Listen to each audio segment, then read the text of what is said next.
Good day, I'm Gerhard Groenewald, a Cape Freedom rider.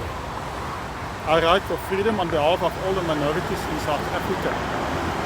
I'm here at Stellenbosch in Dorp Street, one of the oldest streets in the country. This wine press is a very good representation of the circumstances of minorities in South Africa, especially the Afrikaners. Our language and culture is attacked and life is pressed out of us. At the end of Dorpstraat is the Theological Seminary of the University of Stellenbosch.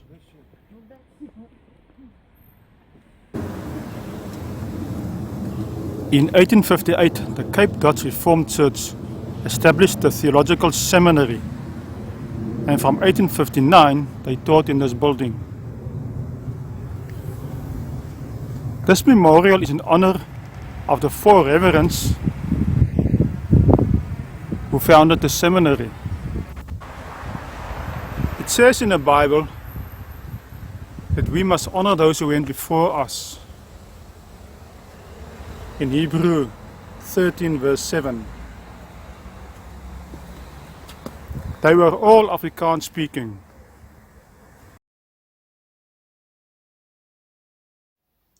In 1866, the Stellenbosch Gymnasium was established to provide higher education for theological students, and in 1881 it became the Stellenbosch College. This building was designed by Carl Otto Hager to provide adequate accommodation for the Stellenbosch College. After the construction of other college buildings, this one was referred to as the Old Main Building. It was decided to allow the college to become a university if it could raise £100,000. Marais, a wealthy Stellenbosch farmer, bequeathed the money required before his death in 1915. There were certain conditions to his gift, which included that Dutch or Afrikaans must have equal status to English, and that the lecturers must teach at least half their lectures in Dutch and Afrikaans. On 2 April 1918, the college gained university status and was renamed the Stellenbosch University. By 1930, very little, if any, tuition was in English. Nobody whined about it because most universities were English. Neither did the Afrikaans-speaking students go and protest there because the English universities are so exclusive.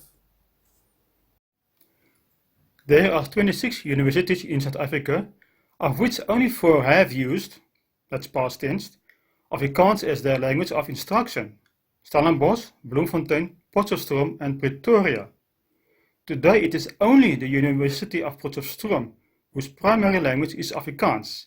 That is discrimination. Under the guise of so-called inclusivity, all schools and universities are expected to become English-speaking.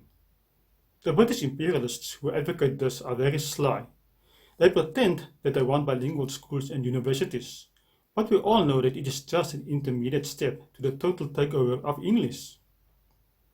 They claim that it is so-called discrimination against non-Afrikaans speakers if all schools and universities are not bilingual, but they are lying because the majority of schools and universities are English-speaking.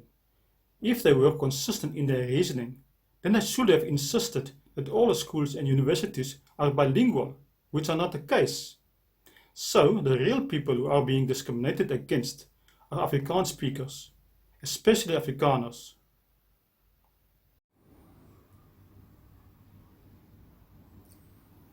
This book was handed out at the graduation ceremony last year. It was the centenary of the University of Stellenbosch. The Afrikaans origin and tradition of the university was completely disregarded. English is now the main language. Most of the proceedings were done in English.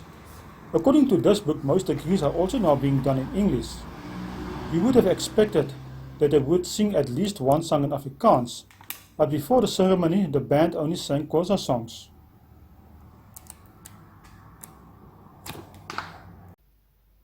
According to one lecturer that I spoke to, the Afrikaans-speaking students don't object to classes being presented in English. He was implying that they don't mind.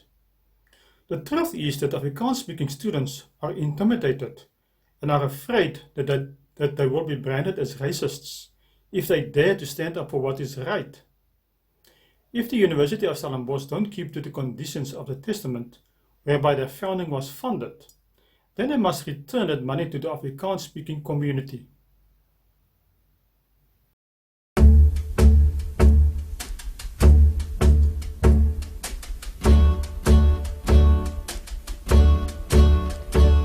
My Sarie, Marais is so ver van my hart, maar koop haar weer toe sin. Sy het